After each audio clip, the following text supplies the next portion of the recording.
Hola, welcome back. We're reporting here from the Selenium Conference 2025 here in Valencia, or Valencia, like we say in Mexico. And I'm super happy to be here now with another keynote speaker. It's a keynote speaker. It was yesterday, right? It was yesterday, yes. Yesterday, she blasted the stage, and I am dying to talk about that, to figure out how was the adventure. But before, we have today. Leandro, good morning. Hi, Maaret. And you're? Well, my name is Joaquin, and I'm part of the podcast Más allá del back, in English, more or less Beyond the Back. And well, really excited to be here again with you, Leandro, and of course with our brilliant Guest of honor. guest. She's one of the persons that has influenced me the most in my career. So I'm really happy to be here. Yeah, I could tell he was excited a moment ago that we were starting to talk. I will. And so now, to make it more dramatic, with us is Maaret. I hope I'm pronouncing it well. I won't try your last name because I know I'm gonna mess it up. How do you say your name right? Maaret Pyhäjärvi. Maaret Pyhäjärvi. Did I get it? Oh, the first try. Okay. It went well. Yeah, reading it, I wouldn't have guessed. Pyhäjärvi. Pyhäjärvi. Pyhäjärvi. Oh my God. Oh, Okay. yeah, it's too complicated. I have to keep trying, but anyway, you can call my last name as well, whatever you want. It's a weird one, but Maaret, first of all, as an introduction for the people that do not know you, would you mind sharing who you are? What do you do? What makes you special? Wow, does something make anyone special? I sometimes wonder. I've been doing testing for 28 years. Oh my God. 28 years, new job now for 10 months. So right now I'm a director of testing services at CGI. But kind of like my career overall is I've been trying to figure out what testing looks like in different companies and how do we make it work better. So that's kind of what I do. Uh-huh. And as well, on top of that, community-wise, what other endeavors and things are you? Because you're not just a tester, right? Well, nobody's just a tester. That's kind of how I feel about it in many ways. Well, I'm here now in Selenium conference because I'm a volunteer for the Selenium project leadership committee there. I do work with new speakers. I run a thing called Tech Voices, where we help new speakers get started. I have a couple of non-profits that I help with in Finland, so a lot of that space. And I've been doing community work in testing space for like 20-something years about. So, trying to connect with people. It's been quite a track, and you got me really curious. How is this help and support that you do to new speakers? How do you? I'm very curious because the Yeah, people. and Fiona Charles originally started a thing called Tech Voices, or actually it was called Speakeasy at first. We renamed it Tech Voices when we got a takedown request for someone who had trademark. We had a trademark in Australia, but we didn't have it everywhere. In America and Australia, you don't want to get into that. But again, that stuff is kind of my specialty nowadays. I've been working through different kinds of communities, but for Speakeasy or Tech Voices, we basically assign a mentor for a new speaker. I even found here in this conference, I found one person who was telling me that, I seem like on the stage as if I've been there before. I was like, do you want to do that too? And yes, absolutely. So we connected and we'll have a call in the next couple of weeks. And there's going to be a new younger speaker because we are getting way old in the Yeah. We're not there and getting constantly new blood. You just made me remember my first conference. I saw Mike Lyles. I don't know if you have met him. He was giving the keynote. And just like you said it, I got after he got off the stage, right? Not at the keynote. And I was like, what? I want to be like you. I want to be on that stage in a keynote. What do I have to do? It was similar, very kind, and said like, yeah, you can talk to this, you can do. He sat with me for a while, giving me some tips, what should be done. And sounds like it's pretty much the efforts that you have been conducting and helping people like that, right? Yeah, it's like that, definitely. And we've had some keynote speakers that we've introduced, so kind of like more already experienced speakers who do regular talks, but we have had like collaboration with conferences, so we introduce them. Find note speakers, but most of it is finding new. No, and that's an incredible help because when someone is starting, it's like, what do I do? I have the itch. When they come and ask, is meaning, yeah, there's the interest. Not like some other speakers that I know that, like, yeah, you go to talk and that's how they start, right? And We have here two people that want to have the first conference. So maybe they can get you some have tips. you have to write the tips that Maaret is going to give you. Audio? No, I don't hear you. Okay, We'll speak later. Don't worry. they're not paying attention. Yeah. But yeah, he's compromising the camera people to get some into speaking. And Maaret, I'm sure that you'll have some awesome tips, some help, and ways to contribute. And if you're watching as well, pay attention. You may be able to reach out and get some help. I hope I'm not putting you on the spot. Too No, much. it's okay. Just reach out and we'll figure it out from there. Excellent. And now I know that there are so many questions that you ask around, but I want to get out of the way first that you gave a keynote yesterday, and no spoiler, the keynote has been presented. So do you mind talking about it? What was it about? What was the title? It was called State of Union for Selenium and Appium. It wasn't really my keynote. It was the three of us, and it was a keynote of what the union, what Selenium and Appium look like right now. What's new, right? Being a volunteer in the project, sometimes you end up getting on that stage and talking about the project or whatever goes around it, and just setting the frame for the conference like this one. Do you mind sharing some of those points that were talked about? You mentioned that you had something not so scripted, that you freestyled it. What were you sharing? So I took a very small part actually of the entire keynote. I kind of like wanted to set the stage on the idea that why we're together with Appium. Like we've been friends project-wise for quite some time, and again, bringing the user base together in that sense. Like, we had common users. That was kind of what I was into. I made the audience do a what is it called? Basically, getting that. You made them wake up a little bit, at least. Try to wake them up a little bit. So it's a lot more about setting the stage, but also kind of reminding that Selenium, even though it's definitely a tool that you can take and you can install it and you can run it, it's also kind of a community and an effort where we do everything standards based. In the sense that I kind of think that Playwright is becoming Selenium by having a pull request where they take the Selenium, the WebDriver BiDi things in, and Cypress definitely has already taken the steps and merged those changes. So in a way, kind of like Selenium is it's not just the thing that you first think of that you install, but it's more like the ideas that drive a change in the world, and we've been driving that change for the last 20 years. So it's kind of nice in that Was sense. kind of like the first comer, and funny enough, the testing pyramid and all the principles. I always reference from its beginnings, from where it started. Do you know the story where the name came from? Yeah, I do. For the ones that do not know, has to do a little with mercury poisoning. Yeah. Because on those days there was this company, front-end automation too much, and the creator was sick of it, right? Too much. I'm gonna cure your selenium, your mercury poisoning with selenium, which is an actual cure, right? Yeah, it's an antidote. Yeah. And there it started, and it has been kind of like the medicine, to call it in a way, for many people, community-wise, tool-wise. I love that you have that perspective. If I may say, the cheerfulness that you bring and how you talk about it, I can tell that it has a place in your heart. It definitely does. The change in the world Selenium is driving is very close to my heart. Oh, that's beautiful.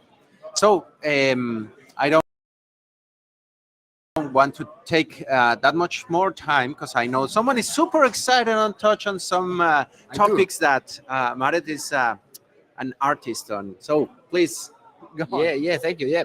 Well, we all know that you're an expert in exploratory testing. Okay, you have written a lot of things, a lot of really interesting things. But right now we are in a more tech conference, right? Selenium, Appium. We all know that we can use Selenium and Appium for automation in many different ways. But how can we combine these two things? Okay, how can we leverage automation, Selenium and Appium, to do exploratory testing? So I try to usually think of it as you create even a single script. It has probably some values that you're going to enter maybe in the user interface, and whatever change the values, you want to figure out what values work, what don't. That's actually when you take it to exploring. So you build your automation by exploring. When your script fails, which hopefully it does for good reasons, that's when you start to explore. It's kind of like, again, it's an invitation to go and explore more. So I don't think of it as a separate thing. I think of it as something that there's no manual and automated exploratory, which means that as long as you know how to operate these tools, they can really become kind of like power tools into your use and enable you to do the kind of exploration you wouldn't do without the tools. Okay, but we always say that we want to democratize testing, and how can we make these kind of tools more close to the final user, to people who is not techie, right? How can we use automation and these scripts, but without having to code anything and so on to do exploratory testing? Because, for example, in my company, we want products and we want business people to do this kind of to make these tools closer to them. I don't know if you have some tips for this. I feel like the so-called non-techies, they can learn Selenium one line at a time. Saying you want to click something is not very complicated, even in the the more lower level languages with Selenium. It's not complicated. I've actually done that. Plenty of business people check this one and take those steps. It's a growing path. Whereas if you add a layer on top of that language, which is what we often do, we have a visual programming language, or we have some kind of like a recorder that creates that visual programming language, then you kind of lose some of the touch on the debugging side and figuring out what's wrong when things are wrong, and things are gonna be wrong. So in a sense, I'm more of a believer in the idea that we could teach so-called non-technical people a little bit of this programming world. It's not that complicated, and most of the stuff we do, which is quite a heavy lifting programming in the test automation world, it's still so specialized field of programming that it's a very, very small fraction of all the things programming that we could do. Yeah, but I get it, and I totally agree. But to try to teach people on this, convince them to learn these kind of topics, but totally agree. But it's already changed in the sense that those who didn't learn any of the automation stuff, companies ended up hiring those who did learn some of the automation stuff. And again, testing it's not taking so much time when you don't have to find so many problems. So exploratory testing, it's a lot easier when it's no low-hanging fruits, like no easy bugs to pick out. If you kind of you can use the application, and you can kind of have feedback that is more on a higher level, which is not even necessarily something you want to automate, then you can kind of think of if that feedback is valuable to you, you can have people do that without automation. You don't need to automate all of that. Of course, yeah. But it would be nice to kind of get the low-hanging fruit kind of collected away first, so that you don't have to face all of that. And again, it's not about testing, it's about fixing. We do know that a lot of the projects that at least I've lived with over the years, the problems we find in testing and we report in testing, they don't get fixed. They get locked somewhere, and then you're kind of avoiding the traps there. Yeah. Sounds familiar? Yeah. I mean, it's just like throwing it under the rug, and many are like, there's there. But I love the point that you're making. It's a job opportunity it's a threshold that I do agree is not the easiest. You need to throw a couple of lines of code to enable some Selenium automation, and yeah, you gonna have to understand a little bit. I think the biggest threshold that people are afraid of. Oh my God, I have to become a developer. No, just learn a few lines of code. Really, just you have to. Some of these parts that are, yeah, that's more important. But coding it, I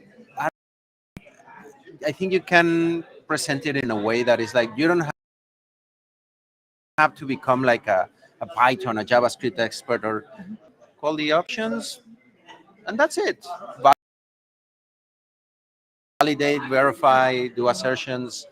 If you convince the people that those are the things, and pay attention to the bug that you detected, don't just put it under the rug and throw it on the on your or whatever you're using, right? And maybe AI is, yeah, maybe AI is going to help these kind of people to, well, do these kind of things, learn faster. What do you think, Maaret? Because I have some opinions on that. I'm skeptical, to be honest, but I don't know. So again, learn faster, definitely. I like the idea that AI, it's already now, it's kind of like an external imagination.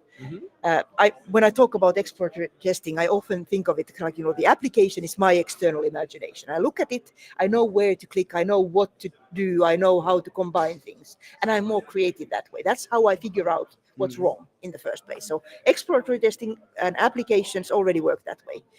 When you bring in AI is actually, again, like an external imagination. You ask something, you get an answer. You either hate it or you love it.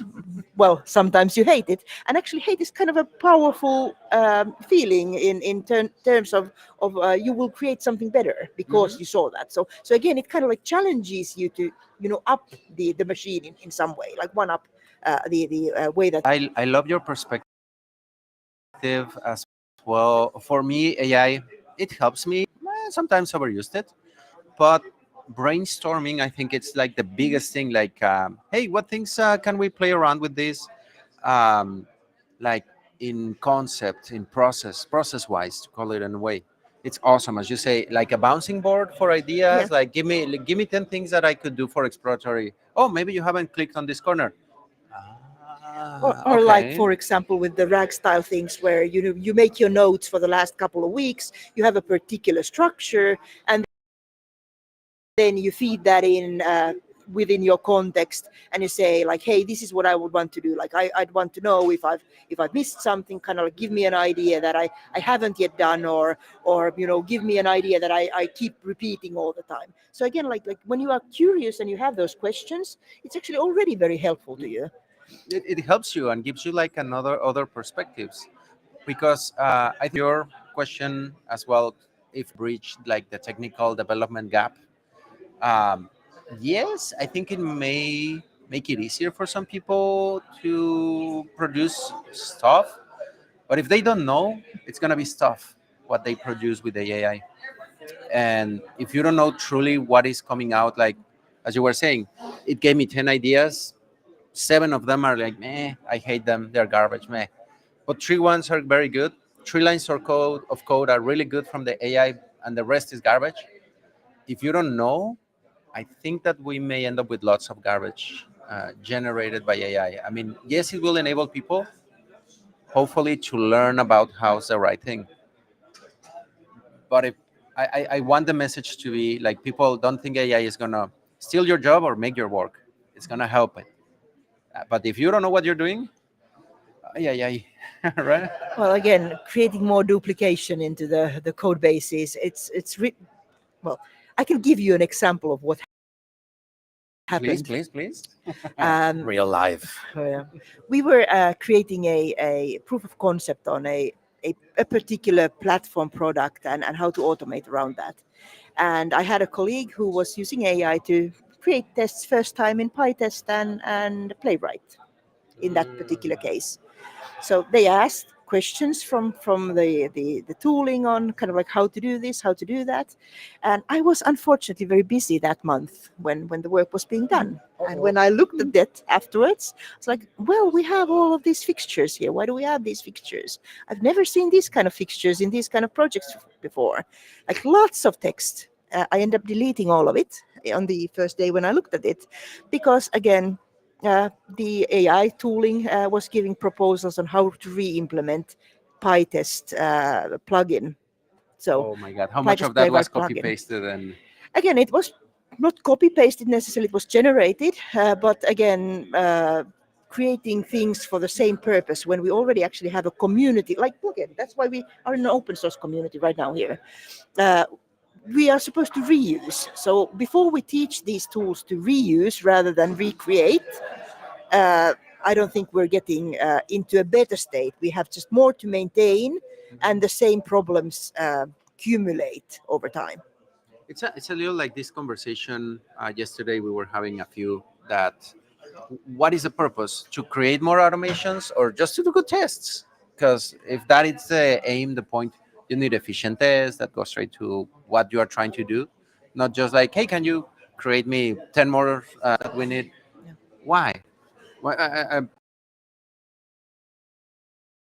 Times with AI and its rhythms. Why are you trying to do this? Is that part of the process, best practice? Because many times, like, yeah, I need 10 automations more and just do your. I believe that people who can automate don't always know how to test. People who know how to test don't always know how to automate. And none of these two usually know how to collaborate. And we really know how to do all of these three. I've been interviewing recently a lot of people for tester positions, and I don't want to hire a tester who doesn't know how to test. So I've been using the To-Do app as kind of like a target. So let's see if we can find problems here. They'll like combine those two things. And I do very strongly feel that there is still, on the larger scale, there's a problem where people who know how to automate might not know how to test. And that's why I keep talking about this contemporary exploratory testing, that we really need to teach those two skills together. Because it's on both sides that you're mentioning is a type of knowledge that for some reason do not intersect that much. This technical know-how with this QA know-how, like where should I click, where should I try, like that feeling that testers get, and like I don't know, don't do a nested loop on your automation because it will be bad and blah. To mix those, you're right. Very few people kind of really mix well with those areas of knowledge.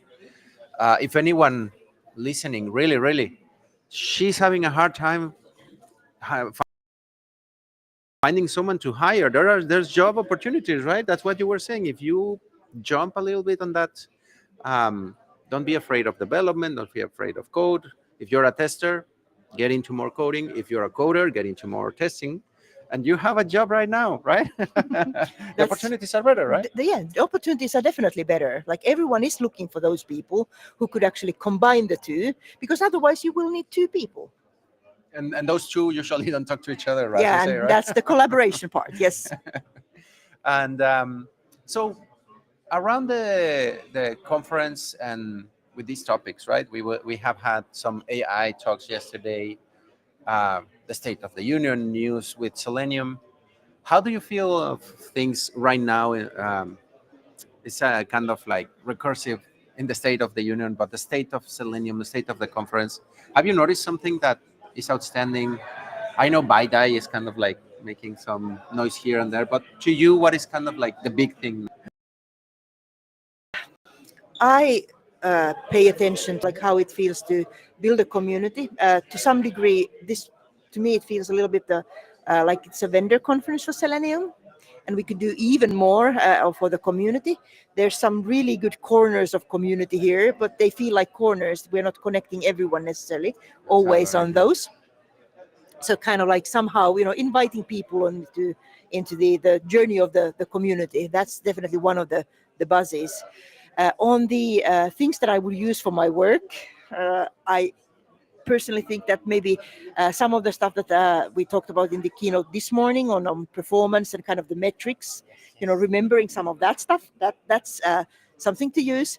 Kind of, taking some of the ideas from Angie's talk yesterday. I would definitely do some of that. Again, I was more familiar with her work already earlier, so not necessarily new here. But most of the stuff that I get is kind of like from one-on-one conversations on what's testing and how do we take the skills and the community forward. That's very interesting when you are mentioning on one side the communities, because yeah, communities on their corners, and I feel like these events kind of try to bring them together. We were talking earlier to Rosie from ministry. You are also helping communities.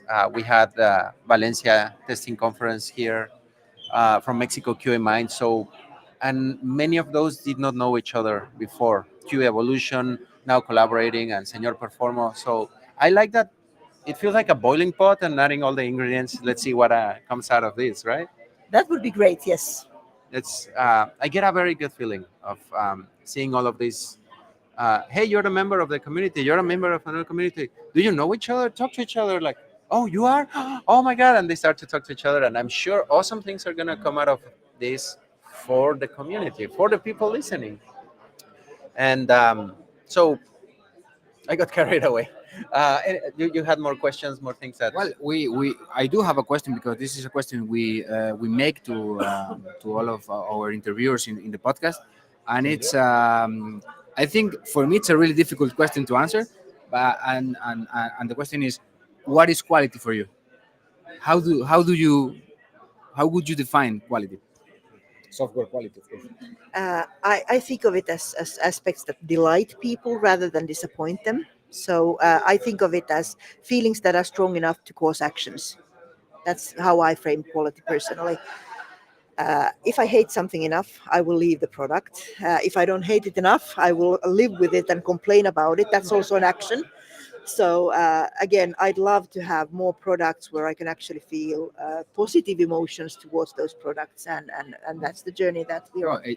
it's important. It's good to have people complaining about you because they care about you. If they complain, they care about you, right? They might not be given a chance to actually care. They just have to use it. It's not like we can choose all of the tools that we use, for example, for work or to take care of any of the day-to-day business that we have to do as people in particular countries. Like there's choices that other people have made for us. It's not like we can always walk away from those, but kind of like the frictionlessness experience where you don't have to use all of your energy in complaining, or at least you can optimize in not spending the time, even if you were supposed to do that on the tooling that doesn't work. That's a well, it's a behavior that shows up as quality. Like that's how I go Okay, for it's it. nice. It's nice. Thank you. Wow. Yeah, that was very thoughtful. I thought usually they say like, no, quality is just this, or yesterday there's no quality. There's a kind of like ephemeral concept that floats all over. I like yours. Right on spot. So Maaret, we're getting almost down to finishing this interview. Almost sad because we're having a very good time, very good conversation. But I would like to give you the opportunity, first of all, a few words for the audience, for the community. Again, everything's about the community that you would like to leave for posterity. Like if you could put a sign up in the streets, like this spectacular sign. Dun, dun, Wow, dun. spectacular sign. Like I have kind of like first things that come to my mind are things where I quote people. Like for example, that writing is the best way to talk about things without being interrupted. So I would like to see people write a lot more and share through writing a lot more. But actually, I would like to correct that. Writing is not the best way. Talking in a conference from a stage where you don't get interrupted, that's the best way, because you actually get a lot of kind of people listening to you and then having conversations with you when you're done with kind of giving your first message. So my message probably would be on joining conferences and doing some talks here. I think the Selenium conference for next year is going to need some speakers as well. So we're already promoting for the next conference. Awesome, Maaret. And almost last, where can people follow up with you, stay in touch, keep up with what you're doing, what you're producing, or ask for some keynote guidance if they aspire to? I'm really crappy with my email, so don't send me email. Find me on LinkedIn. That's a much better way. And I welcome people to go into my DMs, so you can send me messages there. So just link up and send me messages. I'm happy to deal with that there. I write public notes on Mastodon. So kind of like, what I'm thinking through in testing, it's all usually almost all of it is publicly available on Mastodon. So What's your handle? I am Maaret Uh-huh. at Masto. So Masto. yes, MS mas.to. Okay. So again, that one is mine. And I have a blog. I usually post to Mastodon when I write a blog, but I've had it for quite some time. It's called Season Testers Crystal Ball, and I it's like that. visible-quality.blogspot.fi or whatever country you want to put in the end, because it's again Blogspot is Yeah, depending on multiple where. ones. Yeah. Mhm. Okay, so there you have it. If you want to get in touch, at her on LinkedIn. I have a feeling there are not that many. Just look for the name here. You can see it on the screen appearing. Add her, send a note, send a message.